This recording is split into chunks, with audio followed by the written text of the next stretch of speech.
Hello.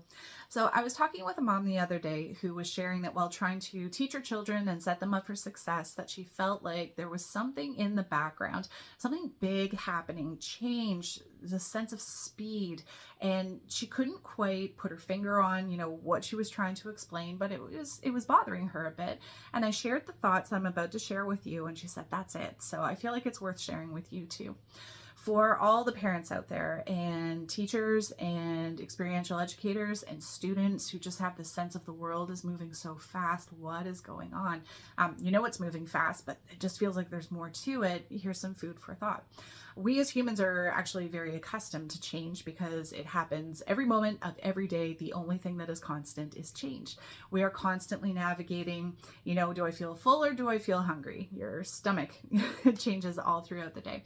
Temperatures, mood, weather, there's constant change, and that's day to day, minute to minute, hour to hour. We then start to see the difference from one month to another. We see seasons. We're used to measuring changes in years, that last year sort of had this general ambiance to it. It was a great year. The next year, oh, that was a really rough year. We can take a look at decades. We know that the 60s were different from the 70s, were different from the 80s. We know that centuries have different sort of themes to them. And so we start to see that, we're very able to recognize change in small chunks of time. We're able to recognize change across larger chunks of time. And as we travel farther and farther back from, the small, looking at larger and larger chunks of time, we come across something called an age. And ages are long stretches of time characterized by a sort of theme. And so like an agricultural age, people are very land focused. They are very much reliant on, we have to grow our own food. We are responsible for the things that we need, but in these smaller human communities. And okay, so this stretches across hundreds, thousands of years. It's an age. Well, when you move from an agricultural age into an industrial age, again, industry, machines and systems, efficiency, then these are two different things. And one does not just suddenly show up and replace the other. Instead, what happens is the agricultural age is playing out. And then we start to see that, hold on, there's this other thing that's overlapping with it. And as the agricultural age passes out, then we've got this industrial age that's coming in. And that overlapping space in between takes hundreds of years. An age change is hundreds of years to have one come in and the other one fully leave. But that hundreds of years transition, that multi-generation transition, is not happening with the information age. In the 1980s, the Berlin Wall went down, the internet went up, everybody across the globe started to increase their level of connection, and the information age was ushered in. And instead of seeing the information age is going to take hundreds of years, we'll all be fine, we'll do this, yep, we can see the changes, they feel big, but we've actually got a few generations to sort this out. No, the information age means a new age has been ushered in within a generation. And that's not a small thing, that is huge. And the speed at which the information age is developing, and we're just seeing like the last of the industrial age is just kind of, its tail is going out the door. The information age is here and moving at a pace that we've never seen before in history. So yes, that sense of speed that you have, that sense of magnitude that you have, you are very perceptive. Okay, you're very perceptive if you've been picking up on that. And so just the changes that you're surrounded by, you may have picked up on whether it has something to do with artificial intelligence and how that's developing. Maybe you've heard the whispers, or you are fully involved in, the ushering in of the new uses of cryptocurrency, real world asset tokenization. Maybe you're taking a look at, this new decentralization and the idea of multiple entities holding and being the stewards of information rather than a centralized body being fully responsible for it. You may be picking up on these very large things that are building and gaining momentum. And otherwise, just know if you're not directly involved in those things, and just know, I'm trying to do something like, my kid wants to get into carpentry, wants to build houses. I don't need to worry too much about AI or cryptocurrencies, I don't think. Well, it doesn't matter whether your kid wants to be in technology or wants to do a classic thing like wants to be a plumber, work in the trades, whatever it is, we all benefit from knowing the following. How can we help to make sure that we are ready to be successful in the fastest moving age possible, no matter what? I would suggest this is the main two things to keep on your radar. The first is, how are you approaching your learning? How are you approaching curriculum? So curriculum has two applications, two different ways that it can be used, meaning curriculum can just be a lesson plan. This is what I plan on covering. And when it's yours, it's a living document. You can change it. You can adjust it. You can say, we're going to circle back around to this later. This wasn't a good fit. We added this thing in here. And so when curriculum is a living document, it's very adaptable. And that's $1 million word right now, adaptable. As things change, it might be able to be flexible and go, okay, well then let go of that, grab a hold of this, and we're just going to roll with that. So if it's flexible, adaptable curriculum, ding, ding, ding, ding, ding, that's really, really valuable right now. Something that can set you back is if you are holding on to curriculum that is static. It is not adjustable. It is not changeable. And maybe that's because of the relationship that you've had with it. Hey, this worked for somebody else 20 years ago, and so I'm going to run with it now. I pulled out my things from when I was in school. Now I'm going to share this.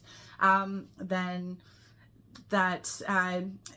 it's not fitting that adaptability, that flexibility that's needed right now. Where I see some challenges for the formal system, I love talking about experiential education, and I really try to highlight as much as possible that formal schooling and homeschooling are not at odds with each other, not in competition with each other.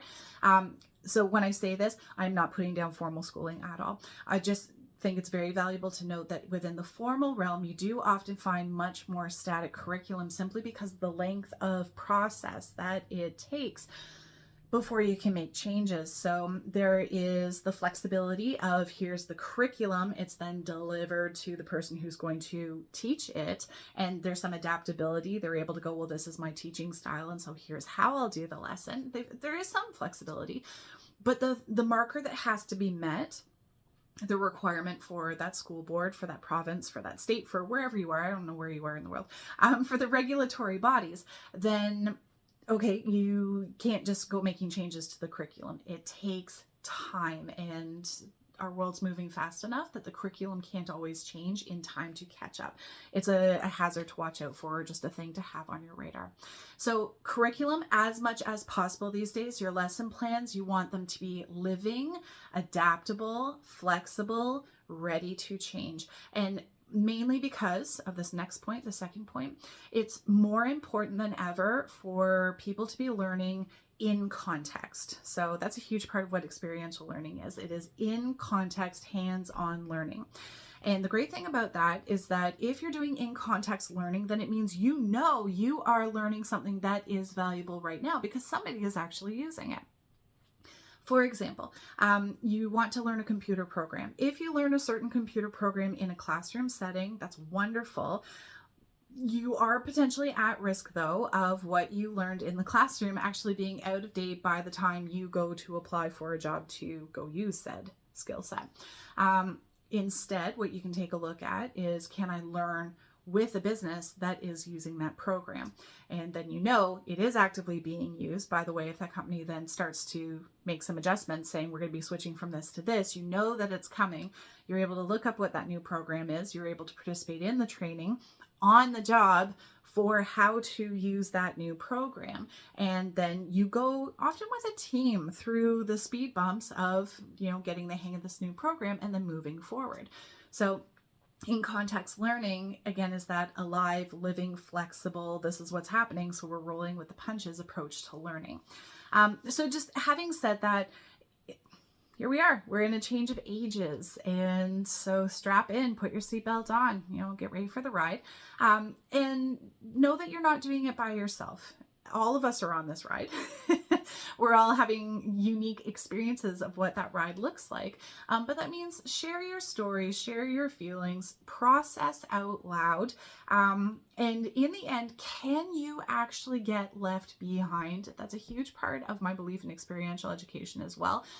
No, you are becoming an expert at the life that you are living. So if you're starting to feel left behind, then process that, recognize I feel left behind. What does that mean? Why am I feeling that way?